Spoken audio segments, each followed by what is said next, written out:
Good afternoon, and welcome to the National Press Club. My name is Richard Ryan, and I am Senior Washington Correspondent for the Detroit News and President of the National Press Club. I'd like to welcome club members and their guests in the audience today, as well as those of you who are watching on C-SPAN or listening to this program on National Public Radio. The video archive of today's luncheon is provided by Connect Live and is available through the National Press Club website at press.org. National Press Club luncheons are also carried live by many sites on the World Wide Web. Press Club members may access transcripts of our luncheons at our website.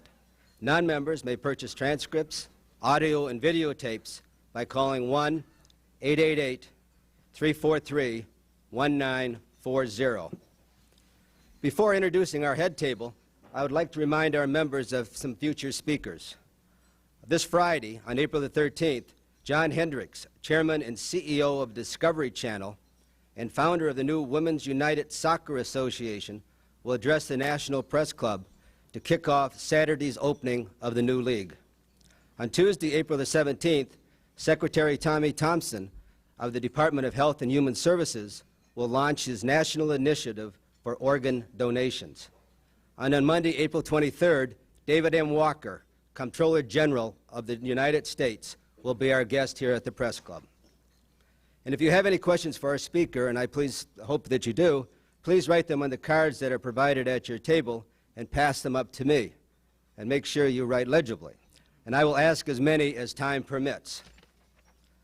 I'd now like to introduce our head table guests and ask them to stand briefly when their names are called. But please hold your applause until all head table guests are introduced. From your right and my left, we have Nora Bustani. I'm sorry. We have, that's my fault. We have Carol Giacomo of Reuters. We have Nora Bustani of the Washington Post. Donna Leinwand of USA Today. Ms. Yusra Abu Rahib, wife of the Prime Minister of Jordan. Skip Kaltenhauser, a freelance writer. And Her Majesty Queen Rania, the First Lady of Jordan.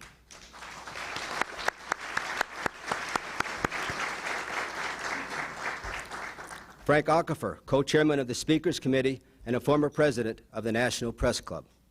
And skipping over our speaker for a moment, Bill McCarron of U.S. Newswire and Speakers Committee member who organized today's luncheon. Thank you, Bill.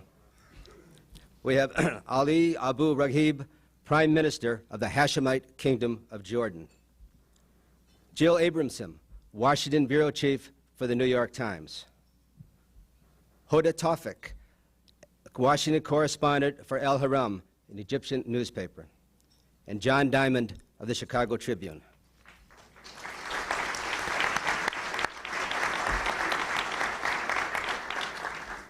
Our guest today, King Abdullah of the Hashemite Kingdom of Jordan, is one of a group of new young leaders in the Middle East who are working to build a path toward peace and prosperity for the entire region. His Majesty King Abdullah, now 39, became ruler of Jordan February 7th, 1999, when his father, the late King Hussein, passed away. King Hussein was a legendary figure in the world stage for nearly a half-century, a giant in Middle East politics, and a leader revered by his people. Jordan's strategic location, with borders on Israel, the West Bank, Iraq, Syria, and Saudi Arabia, have placed this relatively small country in the middle of all that happens in that turbulent region. King Hussein worked closely with his eldest son, helping to shape his education and career in ways that would prepare him to eventually lead the nation. King Abdullah often traveled with his father on diplomatic visits, and by his father's side, learned the intricacies of Middle East politics. King Abdullah attended school in the United States, graduating from Deerfield Academy in Massachusetts, where he was a high school wrestling champion, twice winning the New England Championship. He later studied at Georgetown School of Foreign Service here in Washington. Seems to have a few supporters here. Preparing for a military career, King Abdullah attended the Sandhurst Royal Military Academy in the United Kingdom. In the Jordanian Armed Forces, King Abdullah learned to fly helicopters, jump out of airplanes, and combat terrorism. At the time he was named Crown Prince in preparation for his ascendancy to the throne, King Abdullah was a major general commanding Jordan's elite special forces. He is a qualified frogman, pilot, and free-fall parachutist. He also loves auto racing. He began driving race cars in 1982, and a decade later, he was Jordan's national champion. His Majesty is married to Queen Rania, the First Lady, who is here with us today, and the couple have 3 children. Before succeeding his father, King Abdullah enjoyed being able to travel about without the entourage that must accompany a king. One of his fondest memories, he says, is coming to the United States, renting a car, and driving around the country. That means he probably never drove in the Washington area during rush hour and in a rainstorm, because if he had, those memories might not be quite so fond. On his current visit to the United States, King Abdullah met yesterday with President Bush, a leader who also knows something about following in his father's footsteps. Among other things, they discussed the current violence in the Middle East. After their luncheon meeting yesterday, President Bush described King Abdullah as one of the young leaders of the Middle East who has got a good vision for peace. While King Abdullah is a leader with strong connections to the traditions of the past, he is also forward-looking. Half the population of Jordan is Palestinian. He understands, as did his father, that the future of the region depends upon the ability of diverse groups to coexist and thrive together in peace. The late King Hussein was a frequent visitor to Washington, and we had the honor of hosting him as a luncheon speaker at the National Press Club on 6 occasions. At the entrance to the Reliable Source restaurant just upstairs here, there hangs a reproduction of the front page of the Jordan Times, the newspaper of February 8, 1999, announcing King Hussein's death. Before today's luncheon, His Majesty and I visited that spot, and we had a moment to recall a national leader who left such a huge footprint on the world stage. So please, join me in welcoming His Majesty, King Abdullah of the Hashemite Kingdom of Jordan, to the National Press Club for what we hope will be the first of many visits. Thank you.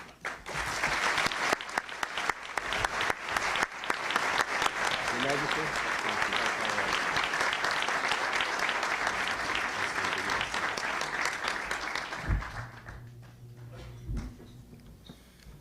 Bismillahir Rahmanir Rahim.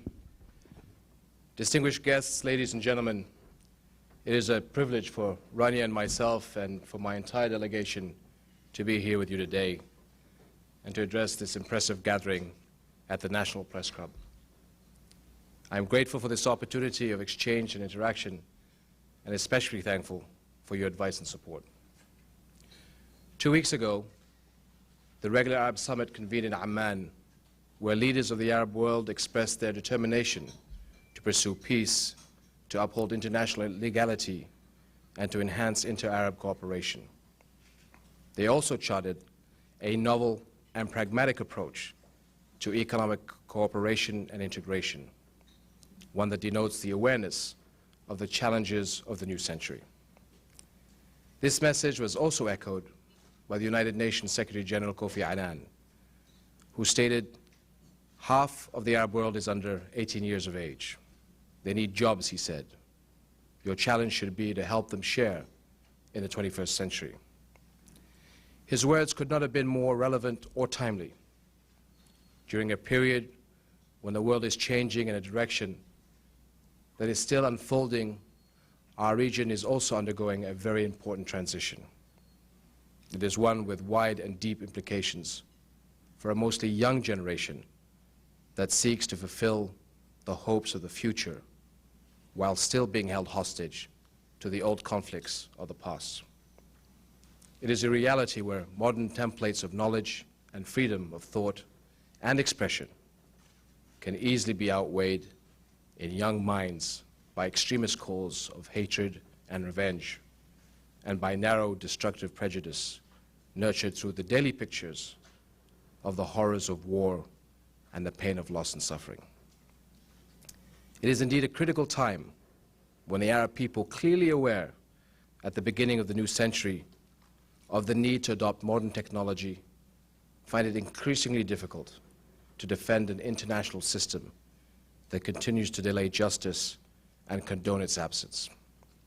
It is a turning point when we all must focus our efforts to ensure that the young talent is only harnessed for building new centers of excellence. This is how they can really share in the 21st century. We are the ones who make the choices that would render the promise of their future much more meaningful than the attachment to our past. I belong to a new generation of leaders that has assumed public service in Morocco, Bahrain, Syria, and Jordan.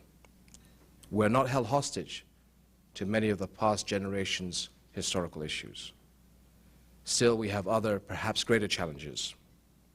His late Majesty King Hussein, like many of his counterparts in the Middle East, had to deal with the post-colonial era, working throughout his life to ensure the survival of Jordan as a state that is built on modern and viable institutions.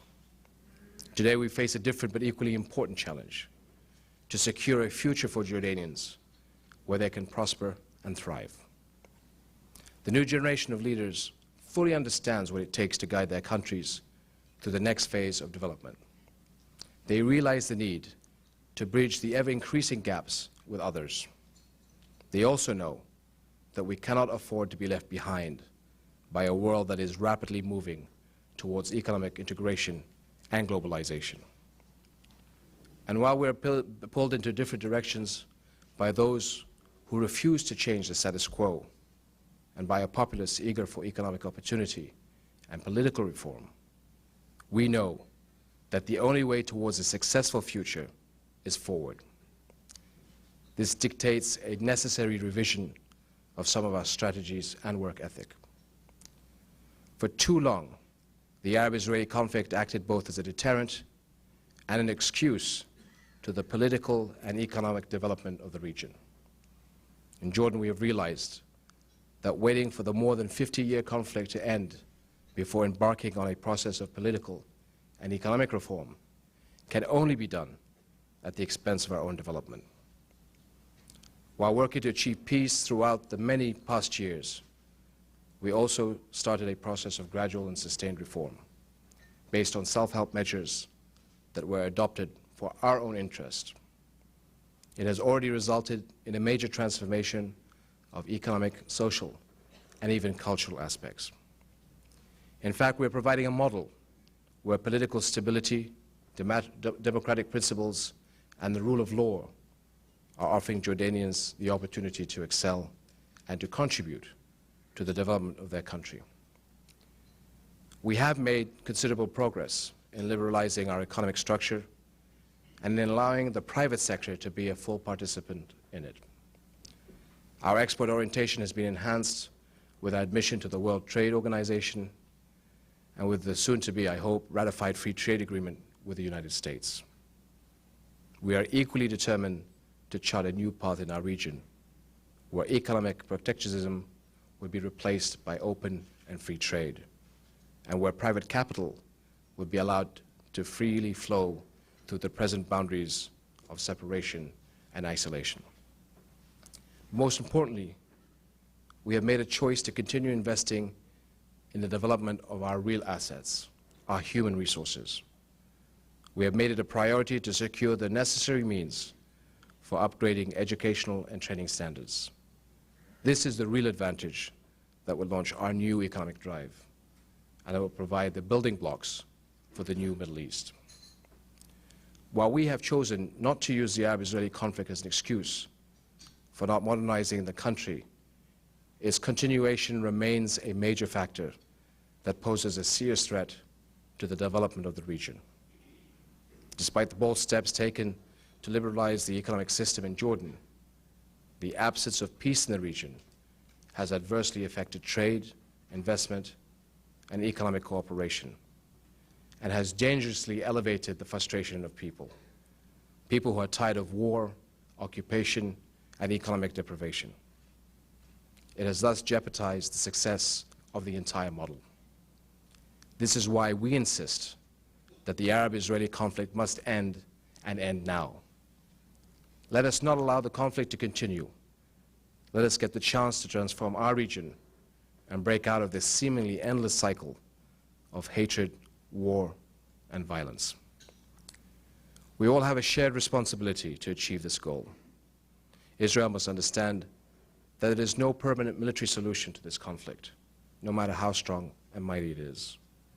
The only solution is one that would give Palestinians hope that they can live freely without occupation in a sovereign state that encompasses the borders of the West Bank and Gaza, with East Jerusalem as its capital.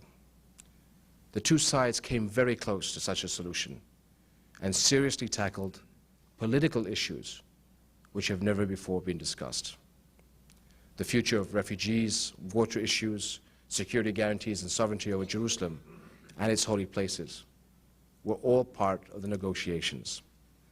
And the clock cannot be set back now that the parameters of the solution are clearly in sight. We must urge them to go back to the table and bridge the remaining gaps. The active involvement of the United States of America in bringing the parties together and in helping reach this solution is vital and complements our regional efforts to bring about such an outcome. For its part, Jordan, which has direct interests in major aspects of the negotiations and seeks to defend the right of return and compensation for Palestinian refugees on its soil, will spare no effort in this regard. Agreements with Syria and Lebanon, providing for full Israeli withdrawal from occupied land, should follow if peace is going to be lasting and comprehensive. The Arab world must also address the security needs of the average Israeli and move to accept Israel as a member of the neighborhood. Only then can our region start a new chapter of mutual recognition, acceptance, and cooperation. Ladies and gentlemen, the aspirations and needs of a whole generation have been stifled because of the Arab-Israeli conflict. Many have lost property, land, country, and dreams. Many continue to live under occupation and siege. We cannot afford to continue to hold future generations hostage to this past. Arabs and Israelis deserve to live a decent, secure, and dignified life. Therefore, we need to redouble our efforts to end the Arab-Israeli conflict, and at the same time, place the region on a new fast track of reform. We must move away from politics of isolation towards attributes of diversity, equality, and accountability. Above all citizens are entitled to peace and tranquility that would allow for their excellence to shine in an atmosphere that respects them as humans and treats them as such. Only then can they really share in the 21st century. Thank you very much.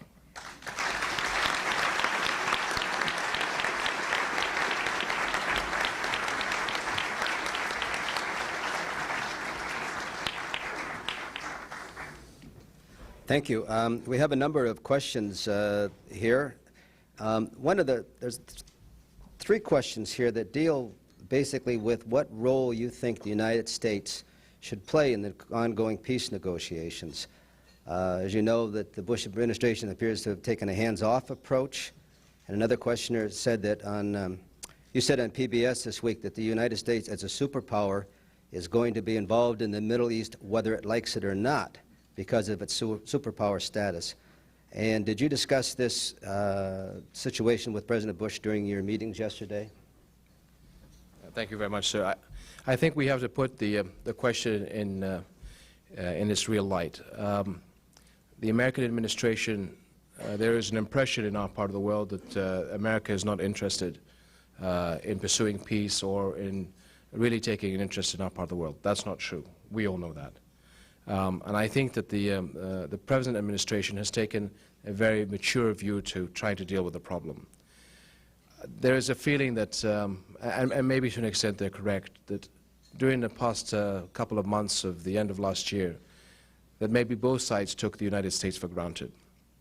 So I believe that what the American administration is saying is that, look, before we can stick our necks out, before we can commit ourselves yet again, we need to see that you too, that both sides are serious in moving in the right direction.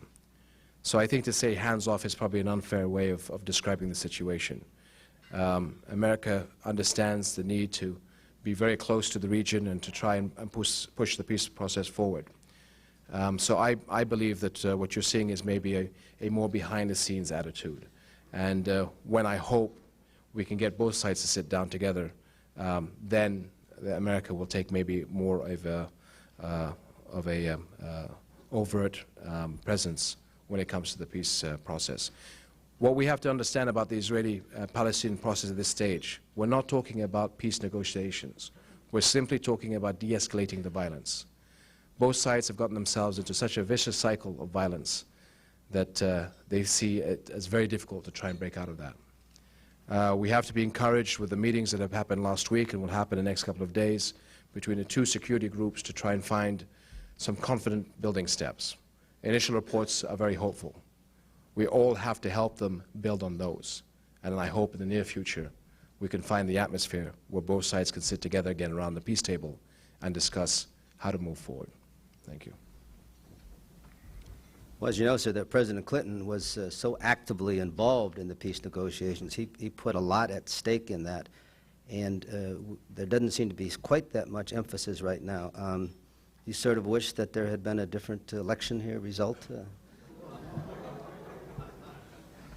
What's your next question?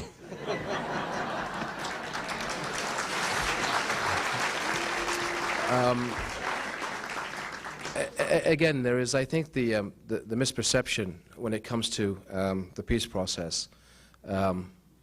I believe that people feel that they looked at Taba, that was the last chance. That wasn't. That was part of the process. From Oslo to Camp David to Sharm el-Sheikh to Taba, where the Israelis and Palestinians came closer and closer together to finding a final solution.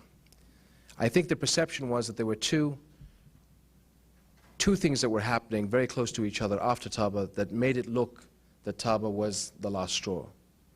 The departure of the Clinton administration and the Israeli elections with the victory for Prime Minister Sharon.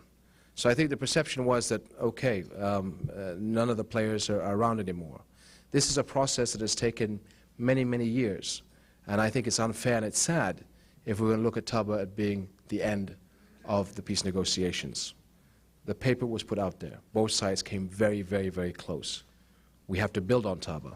Once we can get the violence down, once we can get both people to sit down around the table and negotiate, let's go back to the closest that they ever got and build from there. So I think we have to be much clearer on the understanding of what actually happened. Taba was not the end.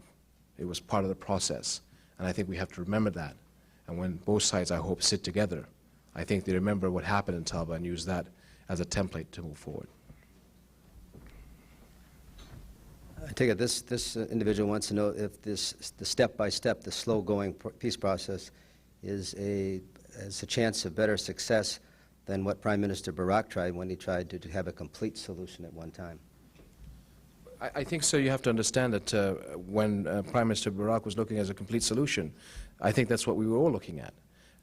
But as the violence continued to escalate, as both sides really lost control of the situation, talking about peace was not an option at that stage.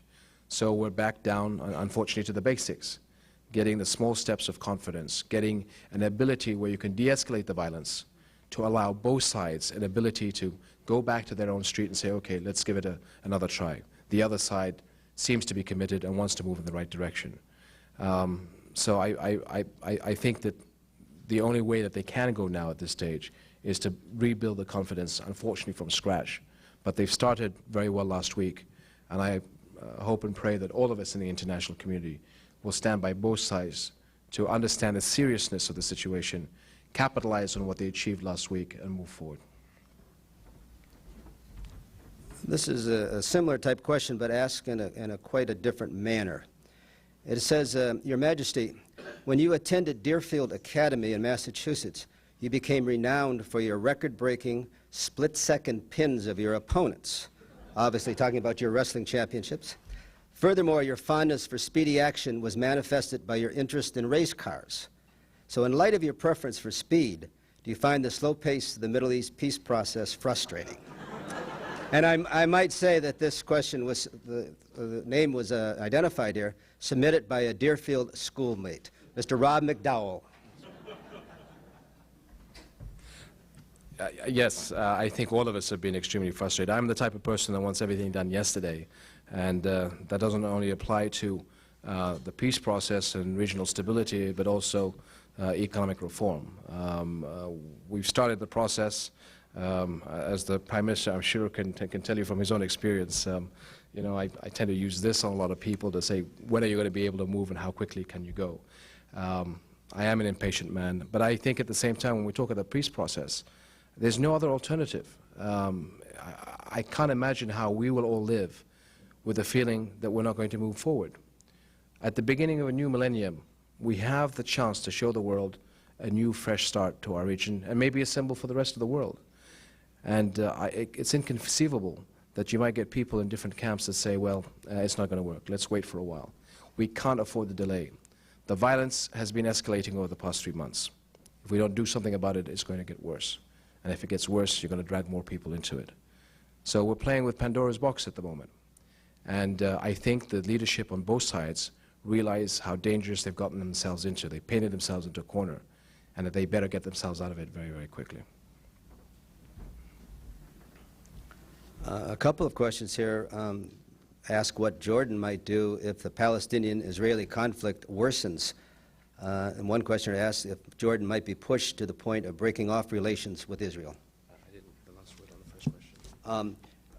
If what you would feel, or what will Jordan do if the Palestinian-Israeli conflict worsens? And secondly, would it come to the point of breaking off relations with Israel?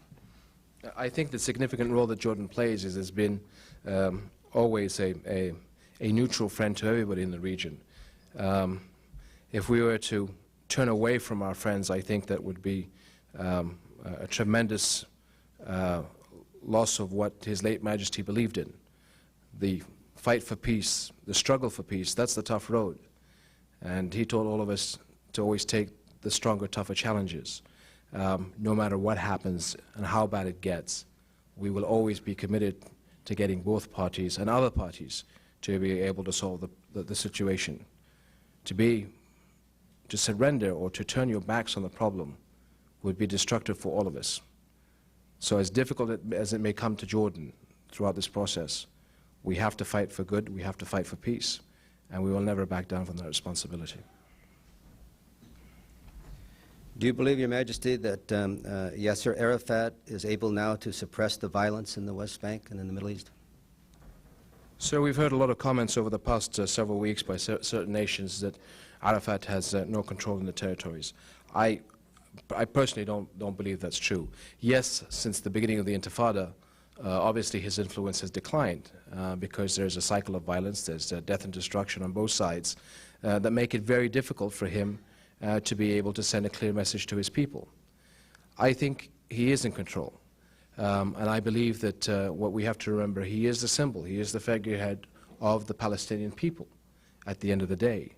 But at the same time, because the violence has escalated, because things are getting worse, Arafat, to be able to improve the situation, needs to be able to give something to his people.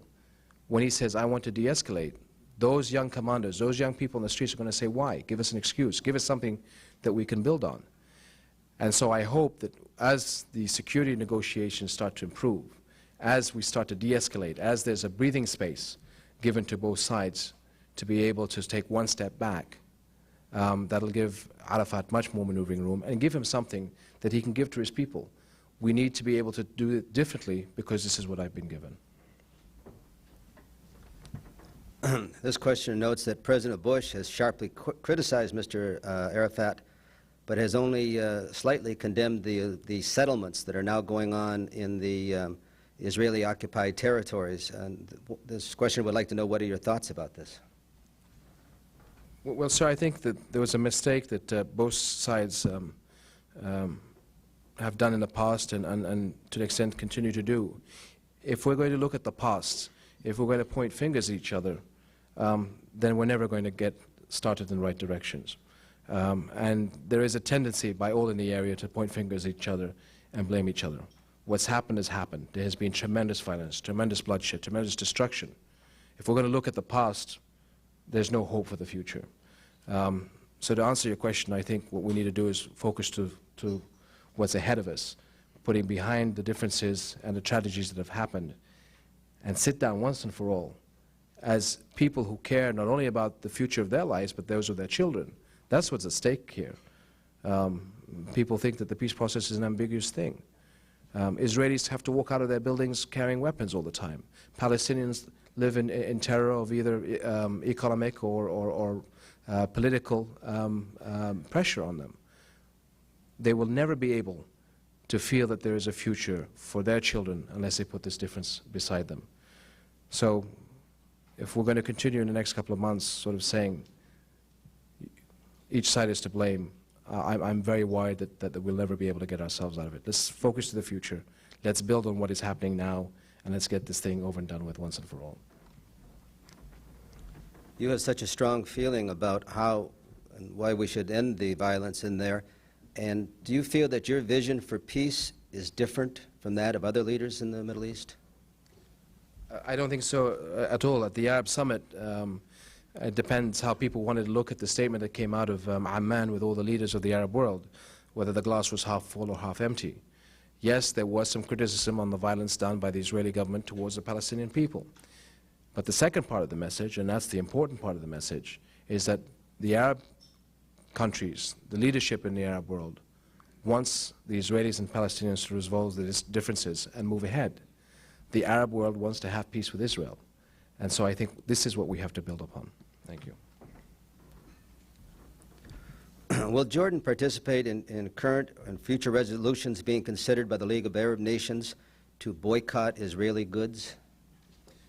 I think that those that understand the Arab League and any declarations, they're non-binding. In other words, each country has the ability to decide how they're going to deal with Israel by themselves. So it's for them to decide how they're going to move forward in that respect.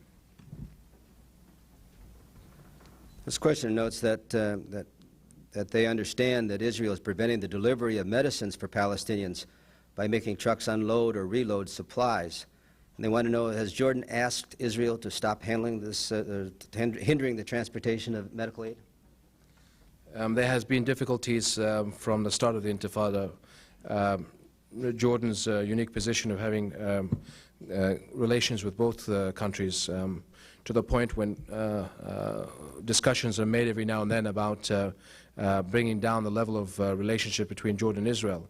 It is President Arafat and the Palestinian people that say, for God's sake, that relation is extremely important. It's because we have that relationship with both sides that we've been able to get medical supplies into the West Bank, that we've been able to get doctors and field hospitals to be able to avert tremendous crises that are happening on the ground. There has been difficulties. There has been problems where medical supplies, where the wounded have been delayed in getting to the right treatment centers, which has obviously escalated the risk of survivability on some of the injuries that have been sustained. There is a security concern, but they know that we have good intentions, and whatever the problems have been, we've been able to work them out. Would you describe for us, please, how you view Syria's role in the peace process? Well, again, I've said this for a while. President Bashar is a man that wants to move his country into the global economy. He wants to improve, get his people back on their feet. He does want to move ahead with peace and stability for the area. The problem that we face at the moment is the main crisis is that of the Intifada and the problems between the Palestinians and Israelis. And until that is resolved or at least de-escalated, it's very difficult for Syria to be able to move in that direction. President Bashar has a vision for his country, a good vision for his country. Here's a young man that wants to be able to give a chance for the people to, as we do and say in Jordan, put food on the table, to improve the social standings of his country. And he's working very hard to be able to do that. And I believe it's incumbent on all of us to be able to stand by Bashar and give him all the support that he can.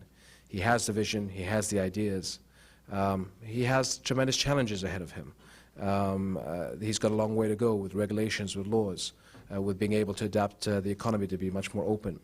And I think it's of vital interest to all of us, including the United States, to support him in his endeavors.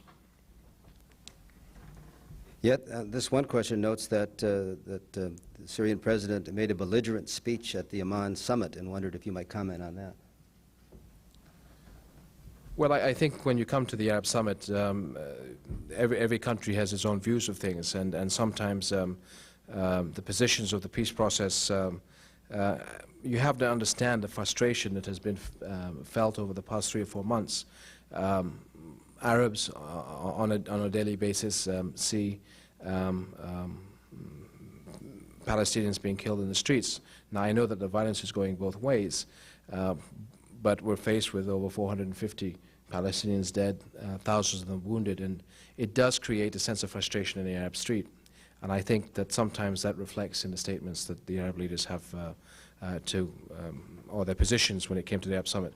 But again, I think we need to look at the glass as being half full, and that all the Arab countries were calling for the peace process to resume as quickly as possible between the Palestinians and Israelis, and to have peace with Israel and have Israel included as part of the neighborhood.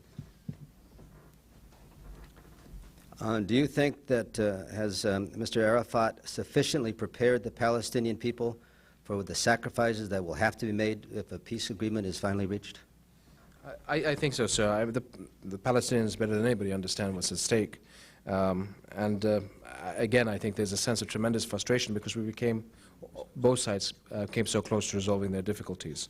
And I think that the Palestinian people are willing to sacrifice to be able to have their rights returned to them and to be able to live in peace and prosperity. This question notes that Israel and Iraq, if they were to have a military confrontation, what would Jordan's position be? There's an old joke that Jordan's between Iraq and a hard place. That's probably the best way of describing that problem.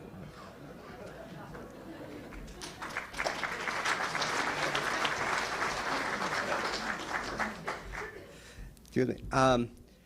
Talking a little bit about the Iraq and the sanctions, I know that's something that you feel very deeply about. Did you speak with President Bush about that, and what do you think might be the result of the sanction question? Well, sir, there's, again, at the Arab Summit, there was a great sense of feeling between the Arab countries that we need to find a mechanism that relieves the suffering of Iraq and Iraqi people, and we had hoped to resolve that issue at the Arab Summit. In our discussions, again, with our colleagues here, I think there is a genuine attempt to try and solve the problem. And the American administration is working on a policy now that has a more open-minded approach to try and tackle the problem of the tremendous deplorable state of living that the Iraqis are going through at this stage. We will see, I presume, the policy come out in the very near future.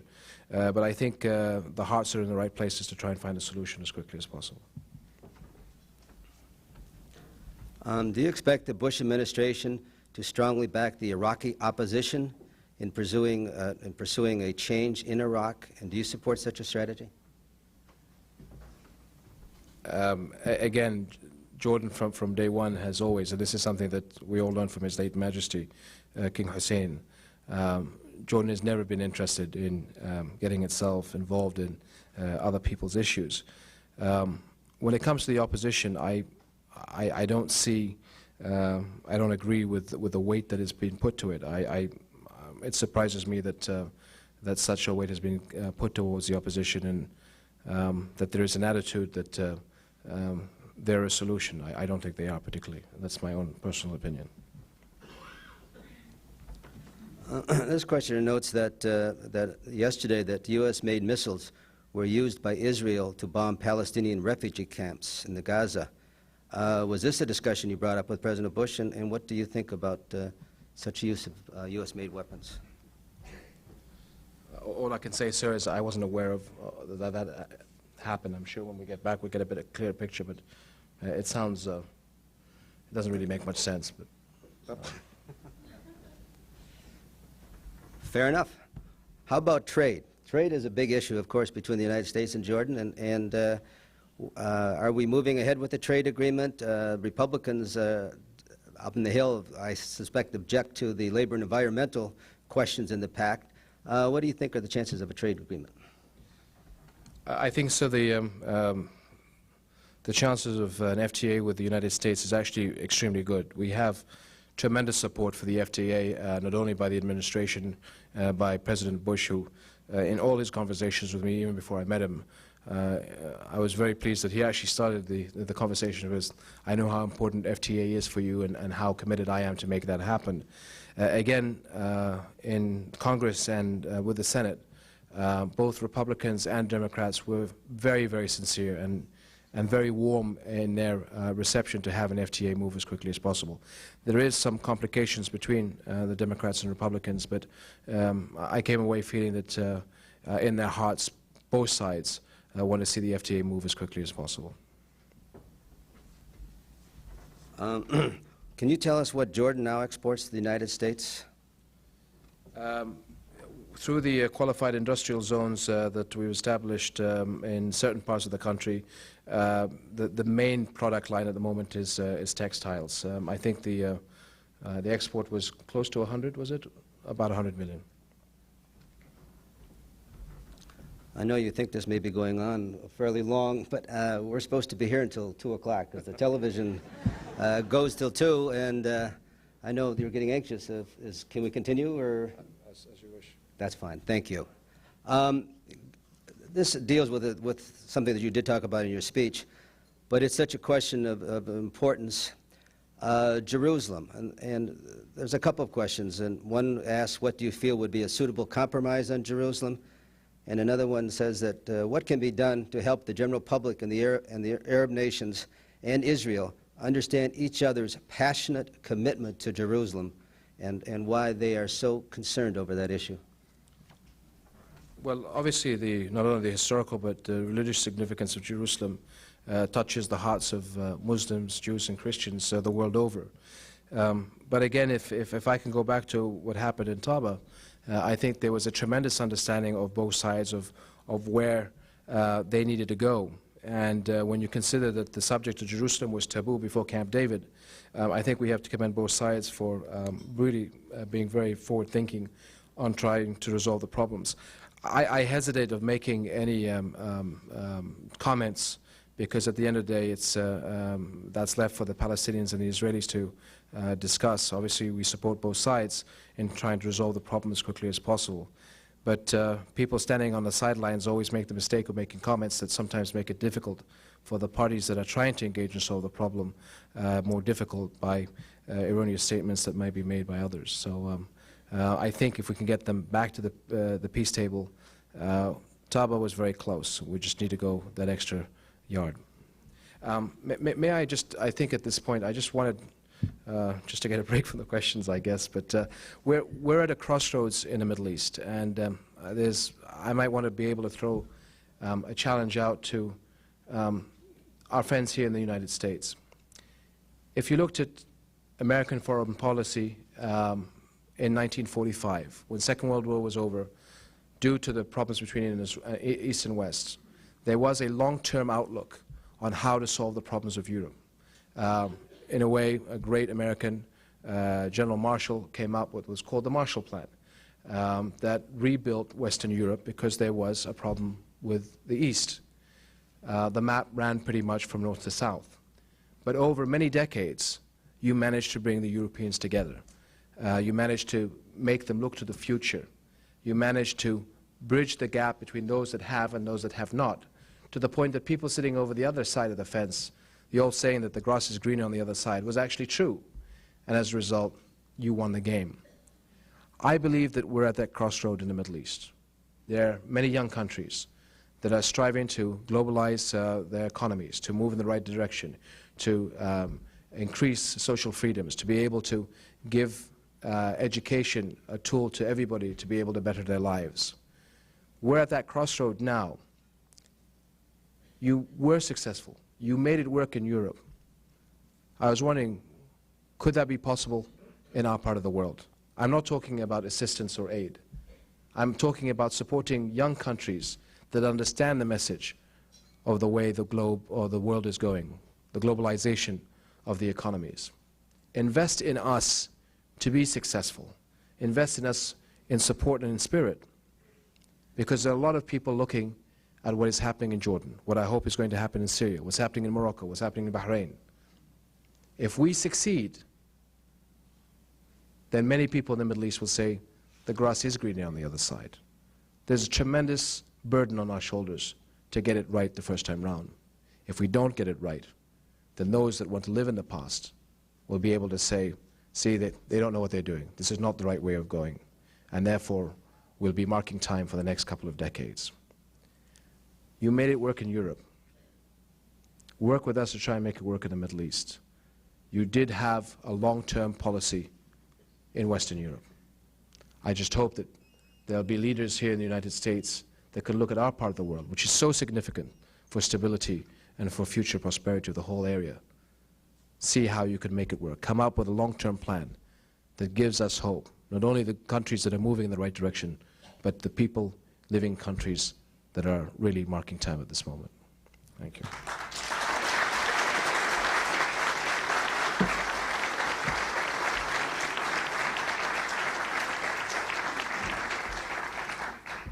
That was a very powerful message you just delivered to the people of the United States. I wonder if you delivered that same message in just as powerful and eloquent terms to the President Bush, to Vice President Cheney, and other political leaders you have met. We had many technical issues to discuss. I figured that this would be a better forum than any to actually start the conversation. So with such a wonderful audience and with the coverage that we might get, I figured that this would be the platform. It has been mentioned to obviously certain officials in the United States government beforehand. But I think this is the first time publicly that we'd like to address this issue and hope that there is another General Marshal out there that would understand what needs to be done and be able to take a look at our part of the world and make the same success of what happened in Europe. Given the importance of travel and tourism to the economy of Jordan, what would you say to the people about the safety and security for tourists who might want to come and visit your country? A lot safer than living in Washington, I think so.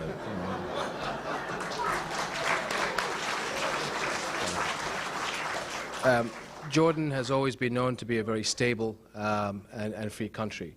I don't know if our American ambassador, William Burns, is in the room, but instead of me answering that question, if he's here, I'm sure that he'd stand up and say, please come to Jordan, it's safe, and you'll have a wonderful time in that wonderful country.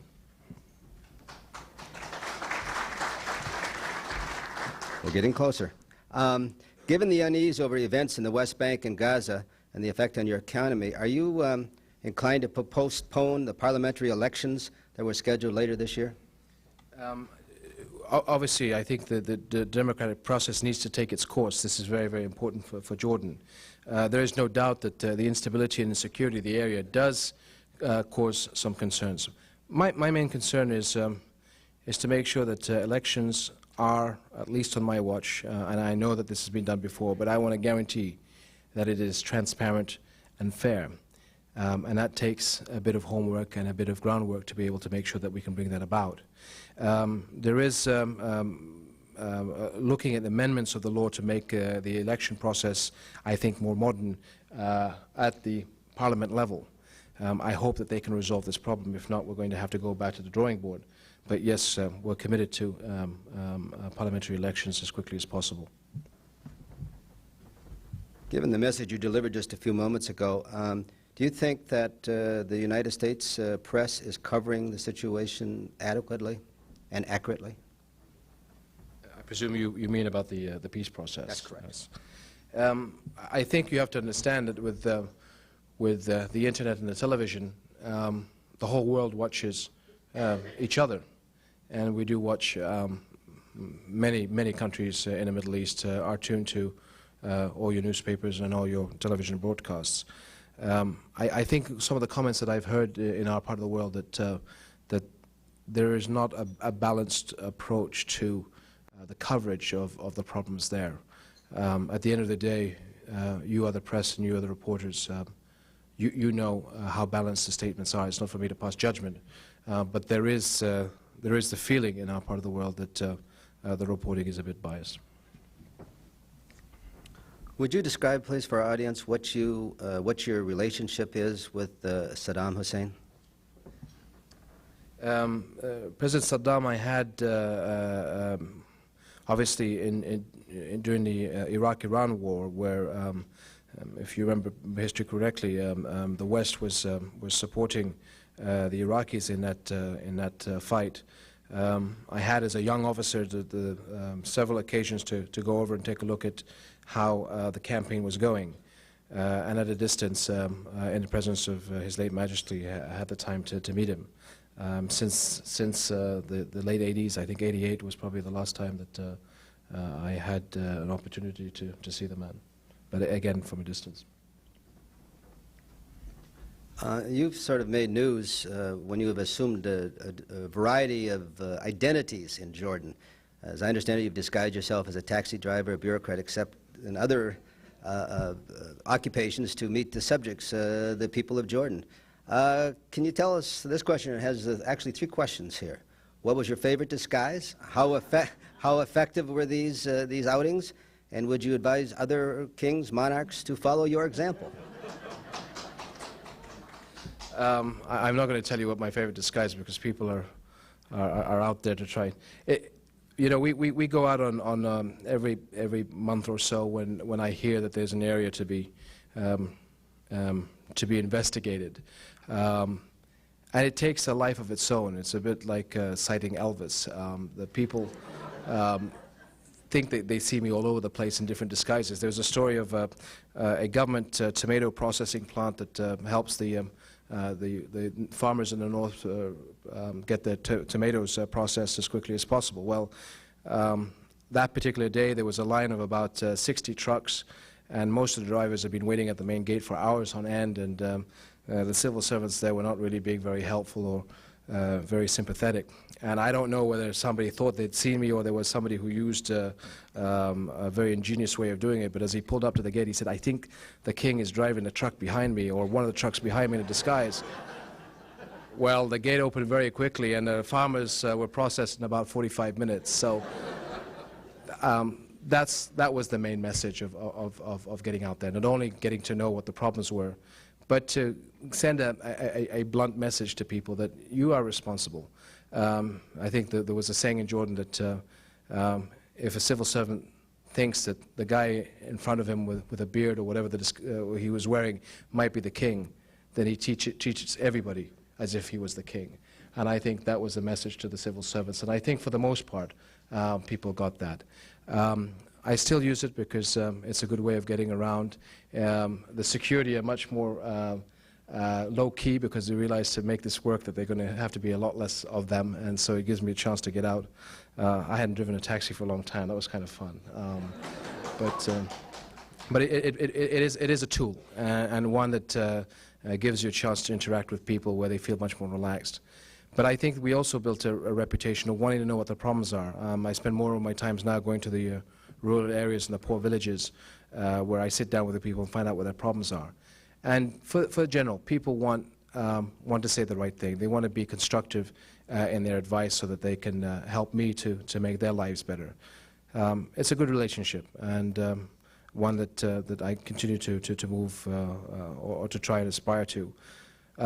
Disguises happen every now and then, and we'll continue to try and keep people on their toes. Sometimes the government starts to sweat a little bit, but I think it's part of a team. We want to solve the problems of Jordan, and sometimes if you feel that people are not going to tell you the truth, then there's other ways of doing it. Okay. Well, before asking the last question, I have something here for you. I would like to present you, Your Majesty, with a certificate of appreciation from the National Press Club for your appearance here today. Hope this is the first of many. and a National Press Club mug that can go on the wall someplace. That your father, I think, has 6 of those. And the last question, actually, I'd like to make this, there's 2 questions here that maybe you could ask or answer. One asks perhaps the best advice you received from your father. And maybe lastly, can you tell us what is your favorite Arabic saying and or blessing? My father's attitude to life was that you always had to take the high road. Those of you that had ever met His Majesty know how he was so much larger than life. He looked at things in a way that most of us would ever hope to be able to look at. He had, I think, a very strong attitudes towards God and religion. And he was the type of man that I think whatever the challenges, whatever the problems were in his life, always slept well at night, because I think he always went out of his way to do the right thing. I think that's what we all learned, not just members of the family. I think everybody in Jordan. He was larger than life to all of us, because he raised himself above all the pettiness that sometimes happens in societies and in regions. And unlike anybody I've ever known, he didn't want the best just for himself or his family or his country. He wanted the best for everybody. Those are pretty high standards to live up to. One that not only that I try to aspire and hope to make him proud, but I think Jordanians in general feel that he set a standard for all of us. And that's why you're seeing Jordan move the way it's moving, because that message, his legacy, what he wanted for his country, we understand that message. We know what he wanted. And I think not only I, but I think my family and Jordanians, in the long run, in their hearts, I think, want to make His Majesty very proud of the way that we're heading. Any sayings, or I think I'll throw it back the other way. What I don't like to hear, and what is the most unpopular thing that comes to my ears, is when somebody says it can't be done. That used to drive me crazy when I was a soldier, and it's been driving me crazy when I've been in the government, but I think people understand the message. It may be difficult, but anything can be done. If you have the right heart and you have the right commitment, no matter how difficult it is, you can make it. And so when somebody says it can't be done, I think that in the Jordanian vocabulary, I've noticed in the past year and a half, they don't use that statement very much. We need to always think positively, and I know that we're going to make it. We've rebounded from a tremendously difficult situation. His Majesty, as I said, was Jordan. He was not only our king, he was the father to all of us, and I think that having that spirit and having that vision that His Majesty had is in our blood, and therefore Jordan is going to make it, and Jordan is going to make its mark in the region and in the world, because of what His Majesty taught us and what he left in our hearts. Thank you very much.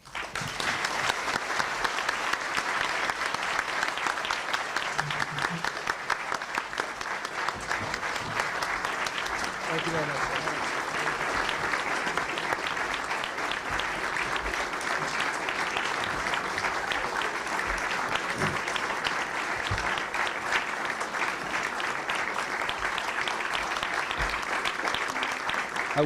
I wanted to thank you, Your Majesty, for your time and frankness to spend the day with us like this. And I'd like to thank all of you for coming today. And I'd also like to thank National Press Club staff members Melinda Cook, Pat Nelson, Joanne Booz, Melanie Abdel-Dermat, and Howard Rothman for organizing today's lunch. And also thanks to the NPC Library for their research. Now I'd like to ask all of you to remain seated, please, until His Majesty King Abdullah and his wife and the entourage have left the ballroom. Thank you very much. We are adjourned.